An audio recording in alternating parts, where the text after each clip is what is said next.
Hello বন্ধুরা, mutton curry করার জন্য তোমাদের ফার্স্টে মাটনটাকে নুন, হলুদ, জিরের গুঁড়ো, ধনের গুঁড়ো, আমার ধনে ছিল না তো আমি পেস্ট করে দিয়েছি, ধনের গুঁড়ো, কাশ্মীরি লঙ্কার গুঁড়ো, এমনি লঙ্কার গুঁড়ো, তেজপাতা, একটু টমেটো আর কাঁচা তেল দিয়ে ভালো করে ম্যারিনেট করে নিতে হবে। একটু টক দই তোমরা পারলে দেবে, আমার টক দই ছিল না, দিয়ে ভালো করে ম্যারিনেট করে মোটামুটি 1 ঘন্টা মতন রেখে দিতে হবে।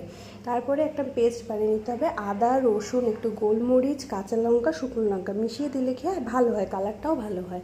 দিয়ে পেস্টটা হয়ে গেলে এইবারে আলুটাকে নুন হলুদ দিয়ে ভালো করে ভেজে লাল লাল করে ভেজে তুলে নিতে হবে। তারপরে তেলের মধ্যে পেঁয়াজটাকেও লাল লাল করে ভেজে তার মধ্যে বাকি যে টমেটোগুলো দিয়ে একটু ভেজে মশলার পেস্টটা দিয়ে ভালো করে তেল ছাড়া অবধি কষাতে হবে। তেল ছাড়া অবধি কষানো হয়ে গেলে তারপরে তোমাদের মাংসটা দিয়েও ভালো করে কষিয়ে নিতে হবে। ঢাকা চাপা দিয়ে দিয়ে জানো মাটন একটু বেশিক্ষণ কষাতে হয়, কষিয়ে প্রেসারে দিয়ে সিটি মেরে নিলে আমাদের মাটন